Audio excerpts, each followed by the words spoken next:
And welcome to Red Wolf Roundtable. I'm Cooper Melder. Alongside me is Tristan Harlan, and we got a special episode for you today.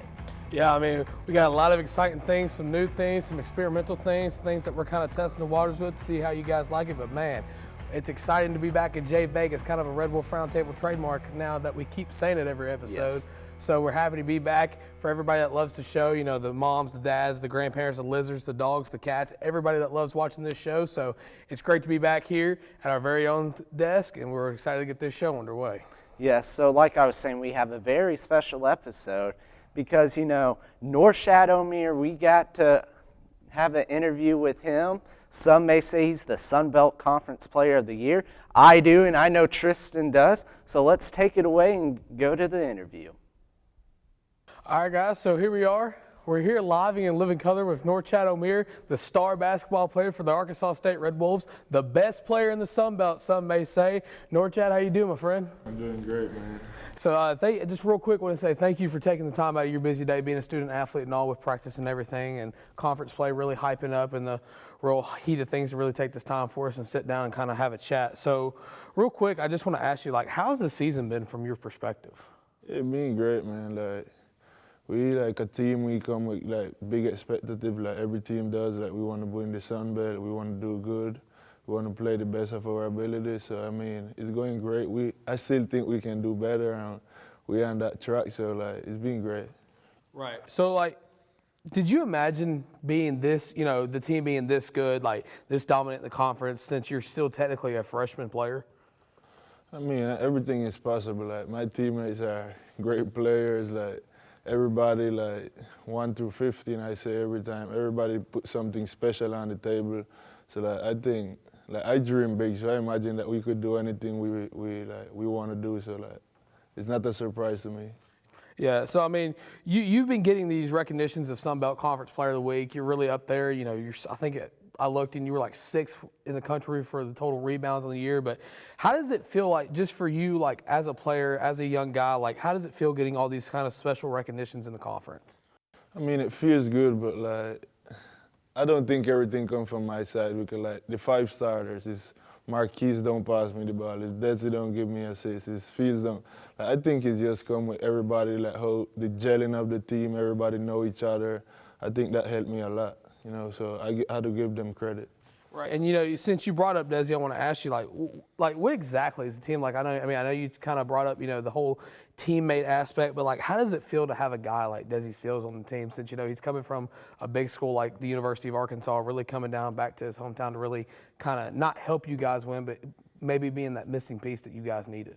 Yeah, I mean, it feels great, man, because the energy he brings, the experience he brings from, you know, Arkansas, like, it's just great how the impact he have on everybody on the team. Like, he's always his energy is just like contagious. So like, I mean, that just make everybody want to keep pushing and keep going harder. Right, and you know, real quick, I just got to ask you, that red in his hair, does it give him superpowers? I don't know. You got to ask him that. I don't know. I think that he feel like it does. Yeah, I mean, obviously, ever since he started doing it, the team's really been playing a lot better. He's been kind of the human highlight reel. But, you know, speaking on the red hair, do you yourself kind of have any, you know, pregame requisites that you do, maybe get the week of the game, the day before the game, like an hour before the game? Like, do you have anything special you kind of do to get in that focus of what you need to do to win? I have a routine for game day. Like, I try to do the same thing every home game day, every away game. Like, I feel like that's going to make me play the same way every time, like, and it make me play consistently. So, I mean, I just try to keep that routine every single time. Right, and you know, realistically, do you think you and the guys have what it takes to really make a postseason run in the Sun Belt Conference and maybe further on into a bigger tournament? Yes, definitely. No doubt of that. I trust in all my teammates. I trust in myself, my coaches, like everybody. So I think we can do great things, man. Right, and I mean, what play or what big moment from this season really stands out to you, whether it was maybe something you did or something Desi did or something Marquise did? Like, what is something, like a moment or just some specific play that really you kind of say as that was the defining moment so far of the season? I think one of the biggest moments, I feel like when we went to play Pine Bluff, we were down, we just came back, I think that moment, just unify everybody in the team and show you that, if we really want to do something, we can do it. Like one thing that we say every day, like in practice, like, you know, we're 1-0. We don't think about the games that we passed. Like, we can't focus on the wins we had because like that take we off track. So like we try to forget about that and focus on the future and try to do better. Right, and you know, and you really kind of been pushing this team first aspect. So let me ask you, like, what exactly like is your defined role in the team? Because you know, like some teams have that one starter, that one or two guys that really are the stars of the team. Like, what do you think your role is here for the Arkansas State Red Bulls? Do whatever it takes to win. Like, if I got to score 20 points, 30 points, I'm going to do it. If I got to get 20 rebounds, I'm going to do it. So if I got to play Dion, the best player of the other team, I'm going to do it. I'm going to do whatever it takes to get a win. Right, and you know, you kind of talked about the team, and I want to ask you this. How is your relationship with Coach Pilato? Oh, well, like, everybody should know, like, and if anybody don't know, like, we have a great relationship. He's Latin, I'm Latin. We speak Spanish, so, like, I mean, the relationship is great. Like, you know, coming here, talking my language, like, we are really close. Right. And what makes that relationship so special? Like, because I think, like, when I just came here last year, right, I think I came in, he used to push me, like, I was not used to it. I mean, I was just new to this college basketball stuff. And, like, at this point, like, I tell him, like, he just tried to make me a better person also, not just a better player. So, like, I think that's what brings me closer. He's not worried just about basketball. He's also worried about me off the basketball court. So I think that's what made the relationship so good. Right, and you know, kind of one of the last things I want to ask you before, you know, you have to leave and go to practice and everything, prepare for the games coming up this week and weekend. In your eyes, you know, what exactly would a successful season look like a perfect season? What would be the cap of it all for your first freshman year here at Arkansas State? Season champions and conference tournament champions. Go to the NCAA tournament. That sounds like a perfect, successful season to me. And you don't know. If we go to the NCAA tournament, they can be surprises too. Right. I mean, there's no shocker there that, you know, you guys are one of the most exciting teams in the NCAA, even in the Sun Belt. Like, there's no doubt in my mind, you know, from a analyst standpoint here at Red Wolf Roundtable, that you guys have what it takes to really make that deep run and upset and shock the world in kind of a Cinderella story fashion. Yep. That's what we're planning to do, man. Just keep your eye open and expect the best. Right. Well, that's pretty much going to conclude what I wanted to ask you today. And, you know, once again, I want to thank you for coming out and, coming on the show and really telling us what your aspects were, how you feel about the season. So, I mean, any last sort of comments, thoughts, or concerns you have that you want to tell the fans or the students here at Arkansas State? I just want to tell them thanks for coming out. I just want to reach out to more people also who watch this. Come out, watch, we support, they motivate us to play harder every day. So we appreciate it a lot. And thank you to Norchad Omier. It was such a great interview, and something that I noticed, Tristan, was he kept bringing up the team. And, you know, it was never, yeah, I do this, I do that. It was, we do this as a team, we do this with our coach. And, you know, teams like that is when you see a deep run into the tournaments, is teams that are tightly bonded together, just like Norchad was saying.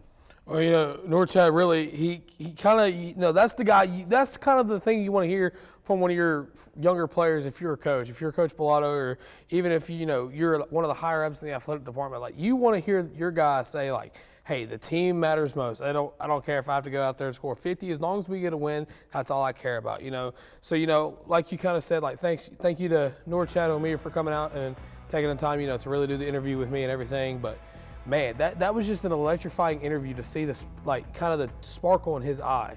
But, you know, we're going to take a quick break. We'll be right back here on Red Wolf Roundtable.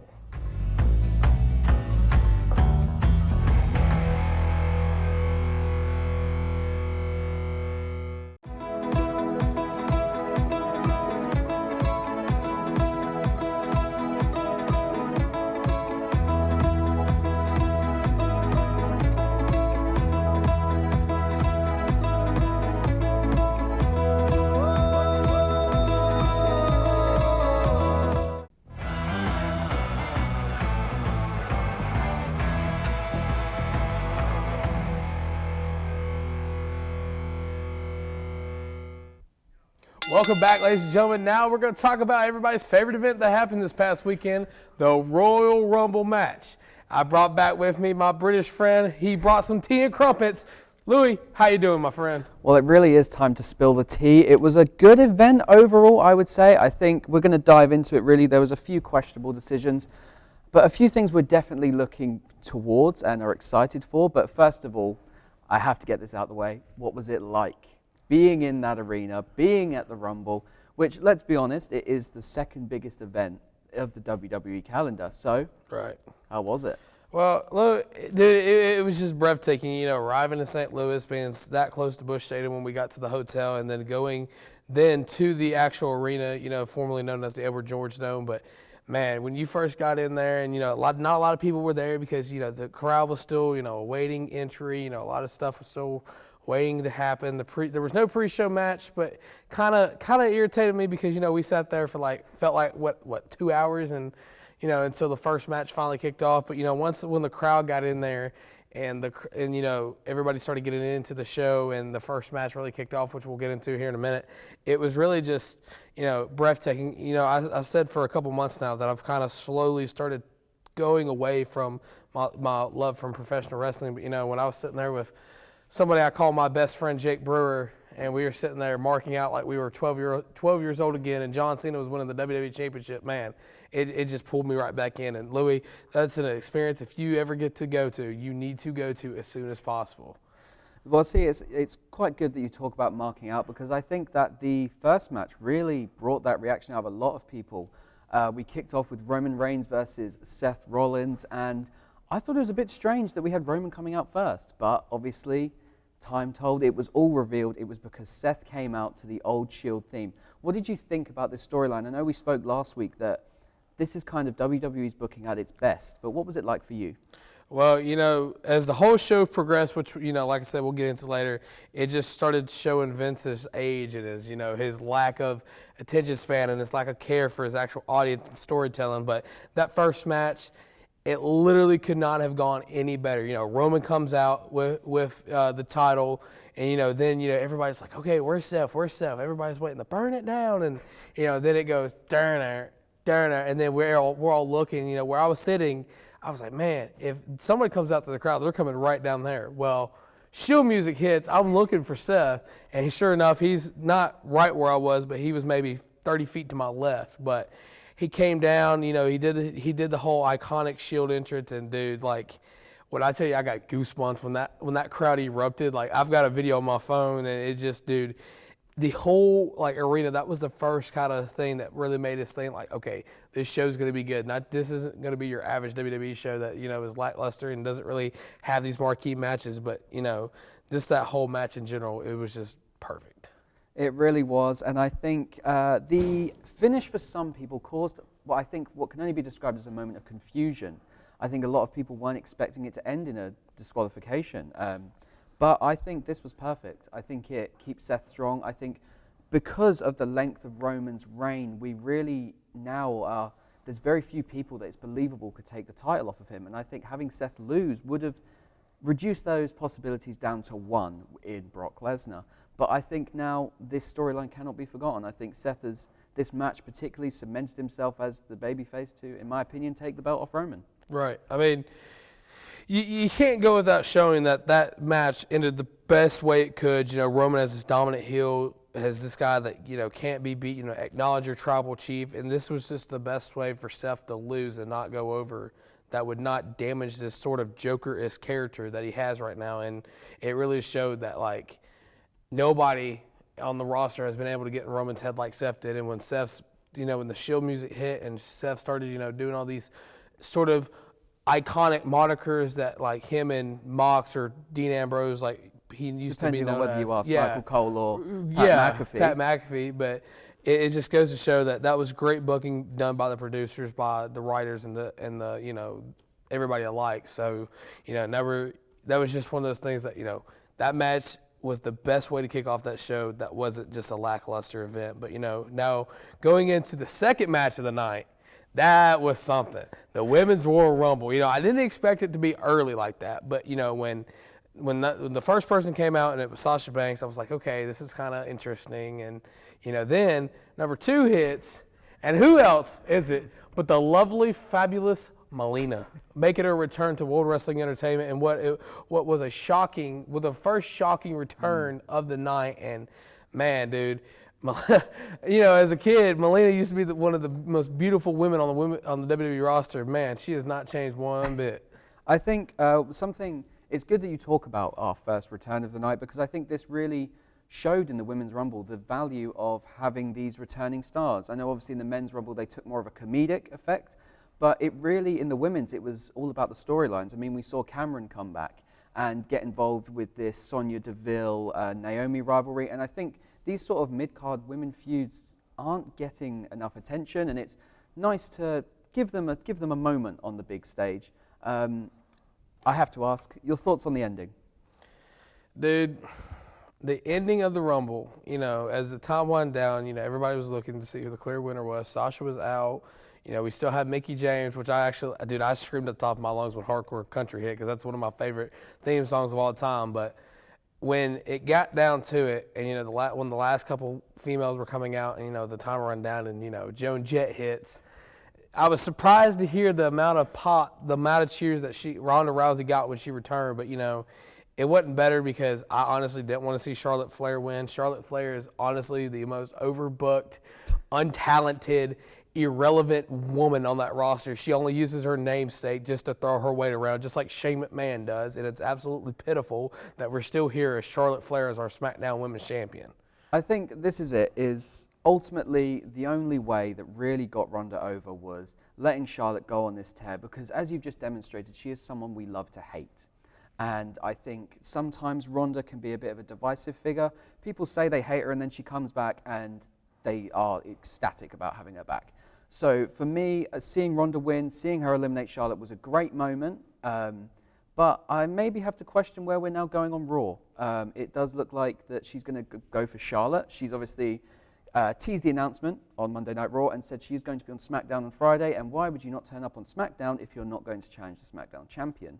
Now, maybe if this potentially leads to a long-term booking, maybe if they keep this up of saying that Becky's not on her level, right, give Becky a year of just, you're never going to be Ronda Rousey and you're never going to be Charlotte Flair. And I think that it would be really great for the man character.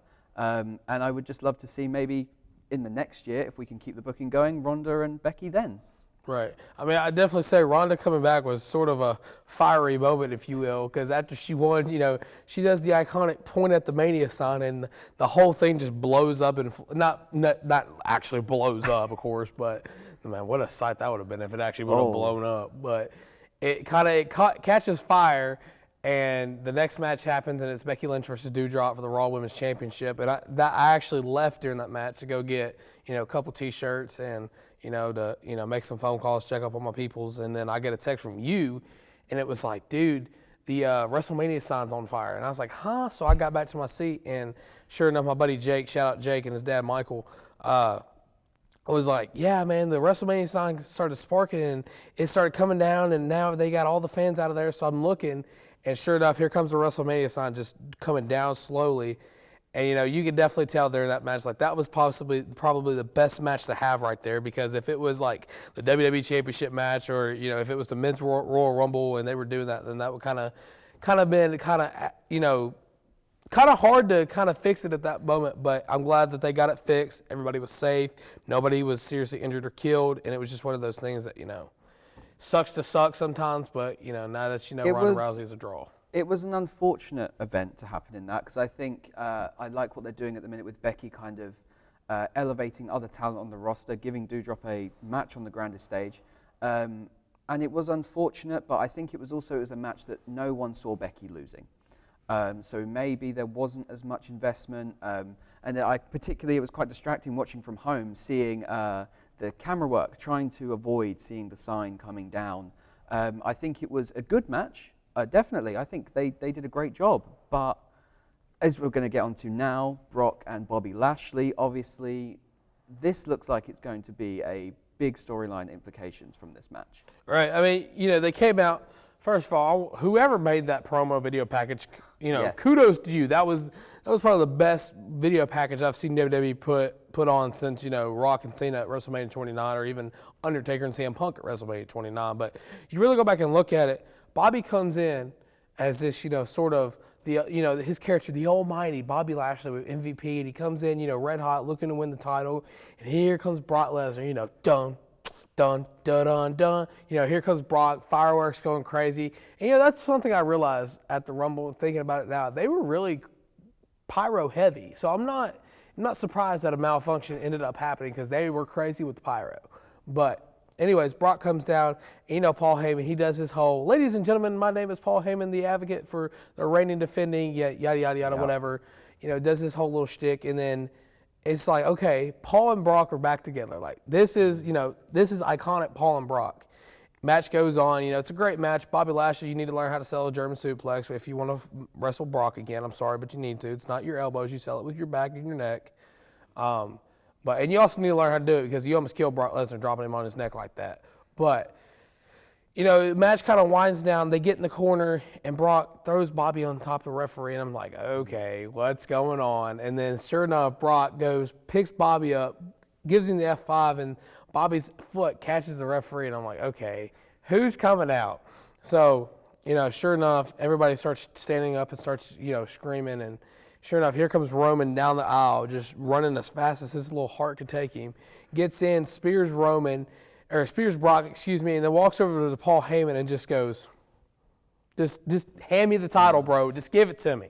So Paul ends up giving him the title and just whacking him, bing bong, whacking him over the head, and just completely ends it for Brock in his title reign. Yeah, see, I think, obviously watching from home, we couldn't see Roman running down the ramp, but when you get that close-up angle just on Brock's face, I think everyone was going, the fix is in, we know what's going to happen. And like I say, it's meant Brock has dropped his title, it's given it to Bobby, and we have a slight disagreement of where we think this booking is going after the events of Raw. Right. I mean, me personally, and you, my buddy Jake, and his dad, Mr. Michael, you all kind of think the same thing. But I think Brock and Roman are just going to fight for the title, for Roman's title, and just be done with it. I think Bobby is a transitional champion in an elimination chamber. I think we're finally going to get Riddle to have a big push, and he's going to win the title, take it on to Mania, and probably end up fighting Orton for the title. But Louis, I know you're kind of on this whole idea that it's going to be title for title, so I'm going to let you kind of break that down and tell everybody why you're wrong. So the way I see things going is that obviously, so it was announced on Monday Night Raw that the Elimination Chamber is going to take place for Bobby Lashley's title, and Brock Lesnar is going to be one of the entrants. Now, I see Brock taking this title. I think he's obviously still got the Mania match against Roman, and I think we're going to have title for title.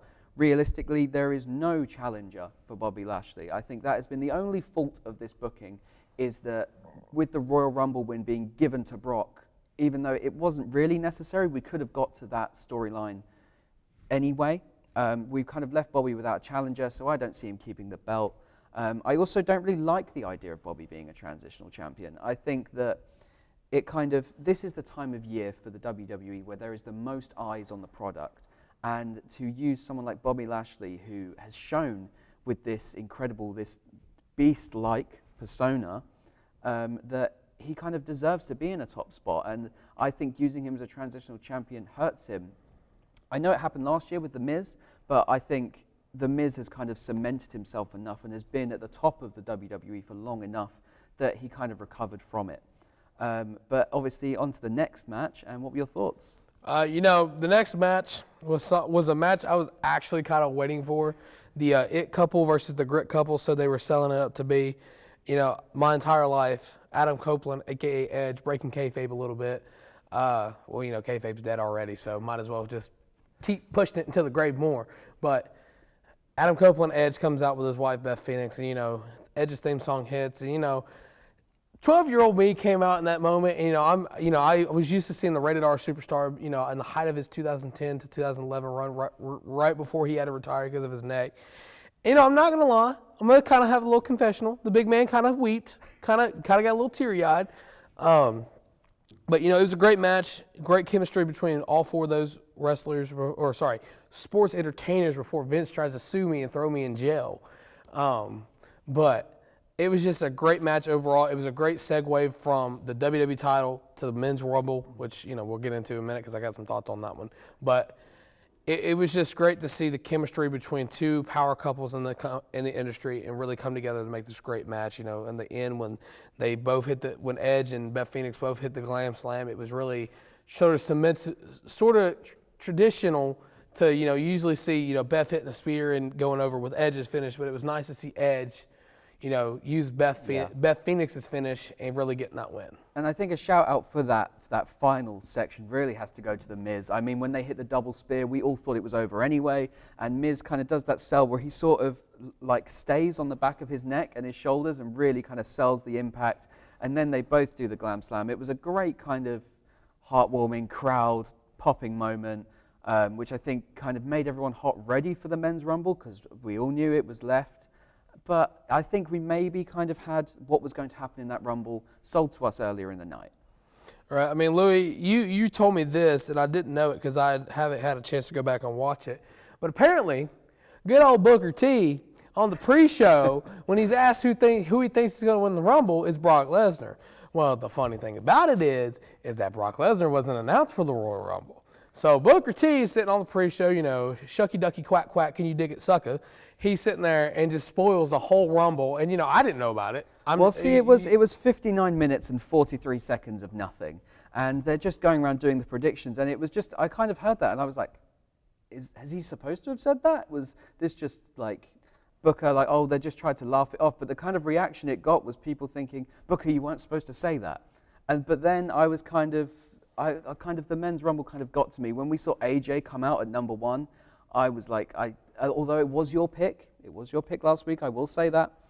When he does the HBK pose on the top of the ramp, I was like, okay, AJ's doing the Iron Man. We're going to see AJ Styles win the Rumble, but not to be. Right. I mean, yeah, of course, like I said, AJ was my pick. But, it's kind of funny, now that the Rumble's gone, said and gone, everything, you can't go back and change it. It actually came out that Riddle was supposed to win the Rumble and go on to have a match with Orton at Mania for the belt. And, that's why I kind of hinted that with my Elimination Chamber prediction. But it just goes to show to you how crazy professional wrestling is and how much a show can change from an hour before the show to, 36 hours before the show. And, and another big story was, Shane McMahon running around like a headless chicken trying to get himself over. And it really, lack of better terms, irritated a bunch of producers, wrestlers, and writers alike backstage. And, Louis, how do you feel about guys like Shane McMahon throwing his weight around and really trying to get himself over when, in fact, he's not, he's too old? I think we don't agree on much, let's be honest. But this is something we agree on, is these sort of celebrity spots in the Rumble. I think there is a place for them. I think they obviously bring other eyes to the company, which at a very important time of the year, which is like Johnny Knoxville coming out at number 9 and having little interaction and seeing probably one of the only moments in the match where everyone kind of got a finisher in. And it was comedic and it was done. But giving spots number 27 and 28 to Bad Bunny and Shane McMahon is unforgivable. Right. I think Bad Bunny, all credit to him, had one of the best celebrity matches we've ever seen in the WWE last year. But maybe kind of get these done in the teens. I think when we're getting down to Final 5, Final 6, we want to see people in this match that we're like, you're going to win. Whereas we see Shane McMahon eliminate Kevin Owens. Right. Well, Louis, I would love to go into more of my thing, but I'm sure everybody's kind of tired of hearing us talk about wrestling. So with that being said, we're going to take a short little break. We'll be right back when we talk about the Super Bowl and what's shaping up to be the best Super Bowl of the 21st century. Stay with us.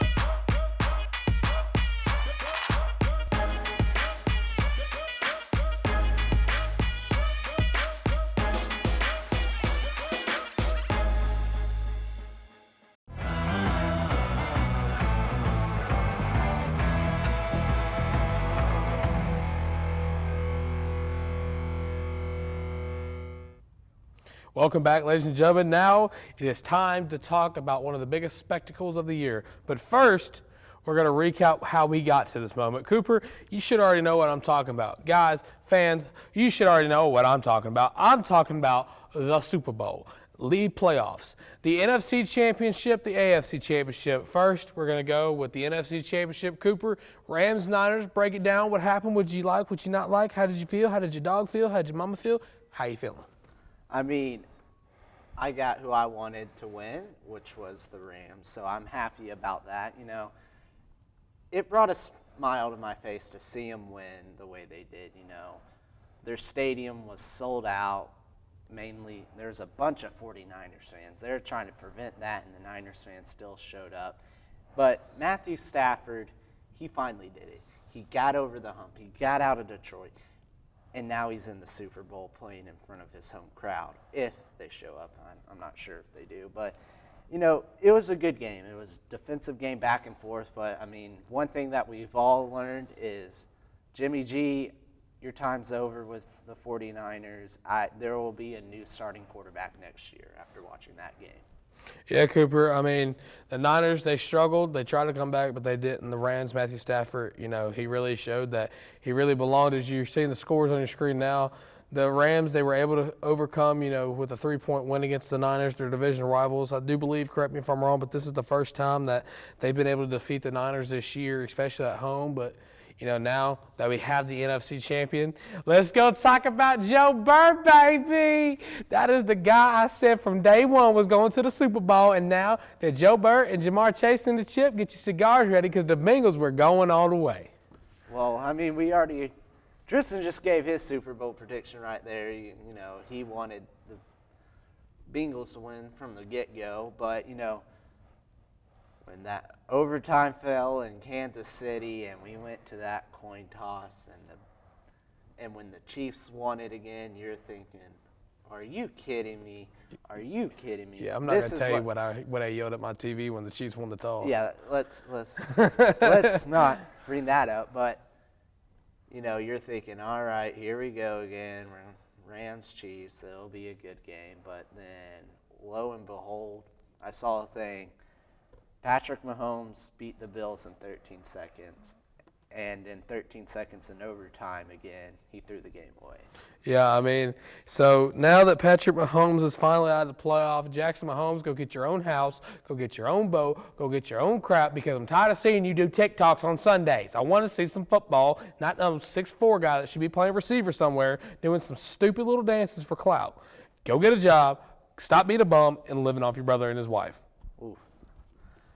A little rough there, but, you know. Honestly, sorry.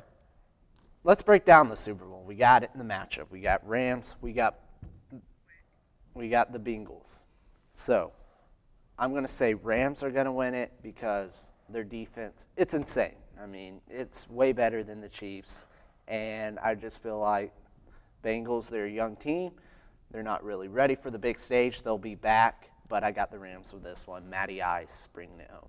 Well, you already know who I got winning. Got Joe Burrow and them Bengals bringing home the Lombardi Trophy. Joe Burrow's fixing to be the first-round pick, Heisman winner, and Super Bowl winner, all in the same year. He's going to be one of the best quarterbacks of all time. But Cooper, you know, it's time for them Bengals to ride through the city with the championship trophy. So. Yeah. It's not going to happen this year. Maybe next year, but they're still a young team. Yeah, but you know what, guys? That's pretty much going to do it here for Red Wolf Roundtable. We hope you enjoy. We'll see you guys next time.